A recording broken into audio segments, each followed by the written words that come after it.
Hello এবং নমস্কার। সারা পৃথিবীতেই জাপান, জাপানি তেল নয়, জাপানের জীবনশৈলী সারা পৃথিবীতেই এখন চর্চার বিষয়। আমি যখন জাপানে কিছুদিন ছিলাম, সেই সময় খুব কাছ থেকে দেখেছি জাপানি খাদ্য সংস্কৃতির একটা প্রচলিত ধারা হচ্ছে হারা হাচিবু। হারা হাচিবু মানে হচ্ছে যে আপনি যখন খাবেন তখন কখনোই ভরপেট খাবেন না, যেটা আমরা প্রায়শই করে থাকি। খাবার যত তৃপ্তিদায়কই হোক না কেন, জাপানিরা সুশি খেতে খুব পছন্দ করে, মাছ খেতে বাঙালিদের মতো পছন্দ করে। জাপানিরা কিন্তু কখনোই যত তৃপ্তিদায়ক খাবারই হোক না কেন, লোভনীয় খাবারই হোক না কেন, ভরপেট খায় না। তারা ৮০% পেট ভরে গেলেই তক্ষুনি খাওয়াটা বন্ধ করে দেয়।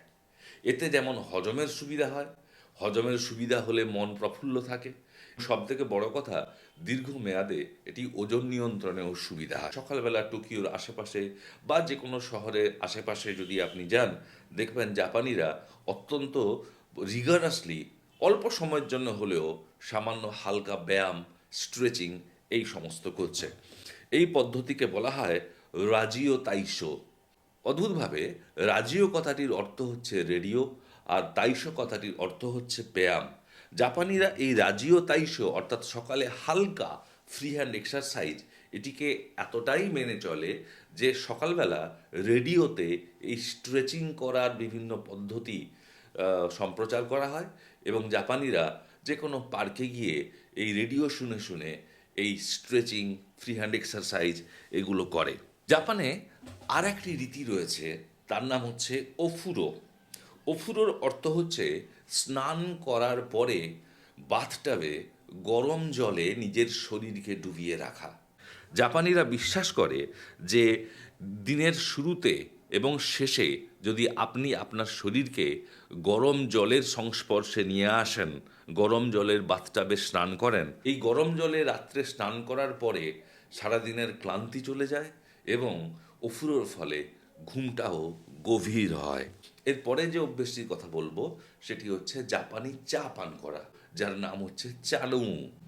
চা যখন তারা পান করে তখন জাপানিরা ধীরে সুস্থে প্রত্যেকটা চুমুককে রেলিশ করতে করতে তারা পান করে। জাপানিরা যখন চা পান করে, অর্থাৎ তাদের ভাষায় চানৌ করে, তখন পরিবারের সবাই একসাথে বসে থাকে।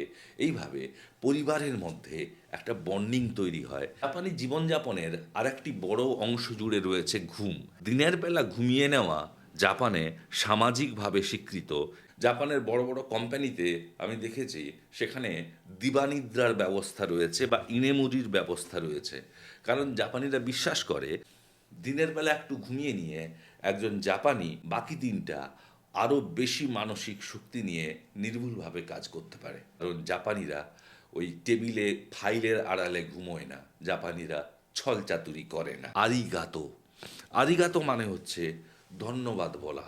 সাধারণ জাপানি মানুষ তারা কারণে অকারণে অপরের প্রতি কৃতজ্ঞতা প্রকাশ করে, যেটা বাঙালিরা আমরা একেবারেই ভুলে গেছি।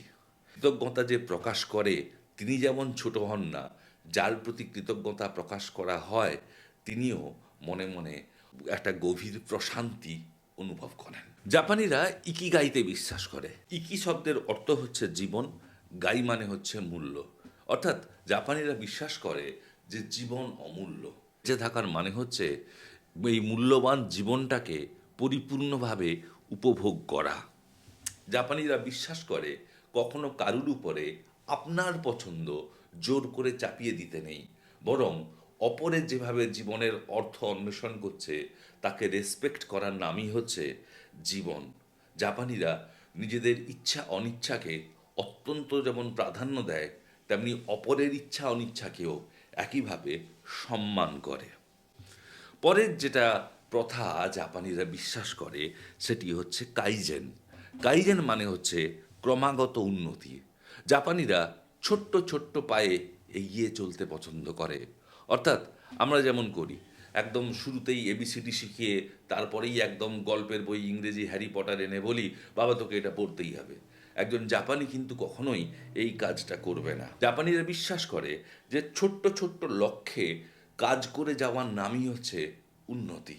জাপানিরা কখনোই তাদের সন্তানের জন্যে একটা পাহাড় প্রমাণ হোম টাস্ক চাপিয়ে দেবে না। গতকালের চেয়ে আজকে আর একটু ভালো কাজ করব, এই লক্ষ্যে তারা এগিয়ে চলে। শোসিন হচ্ছে পরবর্তী জাপানি প্রথা, যার মানে হচ্ছে নতুন কিছু শেখার আগ্রহ। প্রত্যেকটি জাপানি বিশ্বাস করে যে আজকে নতুন দিন, আজকে নতুন কিছু শিখব। অনেকটা সেই 3 ইডিয়ট সিনেমার কথা মনে পড়ে যাচ্ছে, তাই না? প্রত্যেক দিন একজন জাপানি ঘুম থেকে উঠে ভাবে যে আজকে নতুন কি শিখব। সেটা অতি সামান্য ভারতীয় রান্না প্রণালী হতে পারে, সেটা কোনো জটিল টেকনোলজিক্যাল জিনিস হতে পারে, কিন্তু প্রত্যেকটা জাপানির মনে এই ধারণা তৈরি করে দেওয়া হয়েছে যে তুমি যা খুশি, তোমার মন যা চায়, তুমি নতুন কিছু একটা শেখো আজকে। দুঃখের বিষয়, আমরা আমাদের বাচ্চাদের মনের মধ্যে এই শোষিন তৈরি করতে পারিনি। ব্যক্তিগতভাবে আমি জাপানে গিয়ে আর যেটি দেখেছি তার নাম শিনরিন ইয়োকু। শিনরিন ইয়োকুর মানে হচ্ছে প্রকৃতির মধ্যে সময় কাটানো। শিনরিন কথার অর্থ হচ্ছে বন এবং ইয়োকু মানে হচ্ছে স্নান। জাপানের লোকজনকে দেখেছি পার্ক পরিষ্কার রাখতে রাখতে চেরি ফুলের সৌন্দর্যে মুগ্ধ হয়ে তাকিয়ে থাকতে, অথবা একা একা প্রকৃতির মধ্যে ধ্যান করতে। আসলে বন্ধুরা, জাপানিরা তাদের জীবনে মিনিমালিজম পছন্দ করে। মিনিমালিজম মানে হচ্ছে আমার বেঁচে থাকার জন্যে যেটুকু মিনিমাম দরকার আমি সেটুকুই রাখবো, এবং যেগুলো এক্সট্রাভ্যাগেন্ট অর্থাৎ যেগুলো দরকার নেই সেগুলোকে আমরা দূর করে দেব। আমাদের কাছে জাপান মানে জাপানি তেলের মতো একটা হাস্যকর জিনিস, যা আদতে বাস্তবে নেই, একটা জাস্ট মার্কেটিং গিমিক। বন্ধুরা, চেষ্টা করবেন নাকি নতুন বছরে জাপানি হতে?